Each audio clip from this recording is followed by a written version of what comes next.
Gives it to DeMar, driving around him and throws it down. Yes, we the North, baby. Last season, the Raptors turned Canada into a nation of basketball fans thanks to their historic playoff run. The key players from that squad are back in action this week and looking to build on last year's success. Joining Sportsnet's NBA team this season, we welcome Brad Fay into the fray this morning. You see what I did there? That was very nice.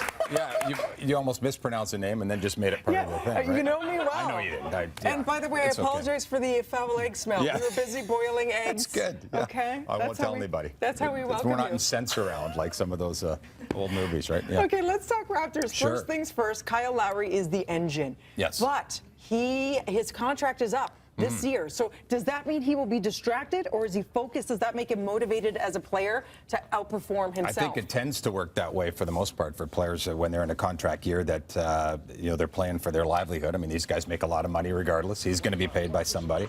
But he has, you're right, he's been the engine. This has been where his career has come to life. They expected more earlier from him out of Villanova, and then it just seems he found his home here a couple of years ago, and you hope that that type of thing is honored by him and by the team, and I expect that it will be, but hopefully it's not a distraction this year. They don't need it. And then you see Biyombo also. He was so loved, wore his heart on his sleeve, and of course for lots and lots of money, he got traded to Orlando. So instead we have, would you say it would be DeMar, or would it be somebody like Sullinger who is pinned to be him? Well, speaking of pins, Jared Sullinger got a screw into the foot. Ow! That's worse than eggs in a studio, I'll tell you. No, he's gone 2 to 3 months, and he was penned to be the guy to replace Bismack Biyombo to start for the Raptors. Right. Signed him with their exception from Boston, and this is a guy that fills that role. He wouldn't necessarily be the energy guy like Bismack Biyombo, who, let's give credit to him, came on in the playoffs, really was much of an unknown factor in terms of being the superstar that he became for that 3 or 4 weeks and the money that he got.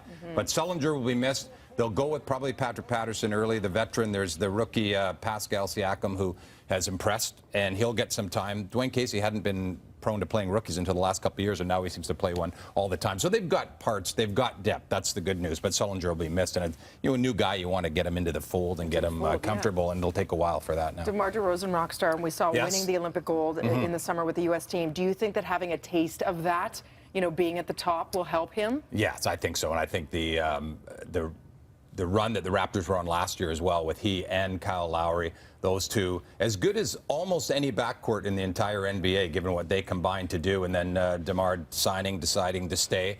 I would have for 5 years and $139 million as well. But again, there's a guy that could have gone anywhere, had that right, and they thought he might go back to LA, but now he's committed. And I agree with you. I think that Olympics, you play with the best players in the world, and getting that feeling of standing on the podium can only help him back here in Toronto. You get a taste, as well as we played last year, as much as the fans are there, and we're the nation is behind them, much like we are the Jays, right? And yet here we sit. What is with the U.S. commentators giving them no love? I mean, do you think having a chip on our shoulder will help us because we feel like we have something to prove?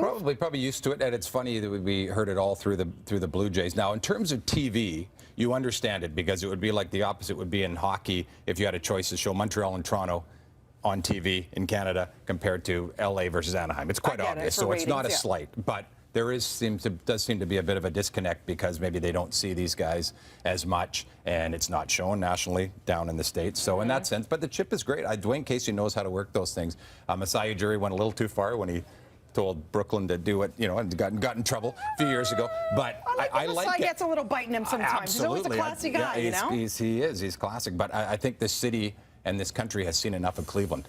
That's what I was going to say. Really, did we have to go up on Friday night against Cleveland and LeBron again? LeBron, who some people say is the best player in NBA history of all time. And then the Indians knocking out the Blue Jays. So it's like, okay, bring it on, Cleveland. But that will add some fun. And the Raptors open tomorrow night, but the first game for us on Sportsnet is Friday at home to Cleveland, and the place will be rocking. Even he said that's as good of a crowd as he's ever played in front of last year after they knocked out the Raptors. So Toronto's on the NBA map. Jose got all the beef about the bat flip. How come LeBron is allowed to be so pompous and celebratory all up in your face when you're that good? My only problem with LeBron, do you really have to rub it in? When you're that good, just be good. You don't have to rub it in our face. It's more the culture in the NBA, I think. In baseball, there's always that code, which I think is, I don't want to... Antiquated? It's throw the bat, big deal, he's celebrating. But the NBA, it's all about that expression, and I think with LeBron. But I liked what he said about the Toronto fans and standing there as they cheered and said, I've never seen anything like this. So he's aware. Yeah. Because we the North, baby. Jurassic Park is about to get lit. It is. Sportsnet broadcast schedule tips off Friday night with a rematch of last year's Eastern Conference Final. They're all laughing at me when I get excited about sports. The Raptors host LeBron James and the Cleveland Cavaliers. Yes, Cleveland again. 7 p.m. on Sportsnet 1, Sportsnet The Fan 590,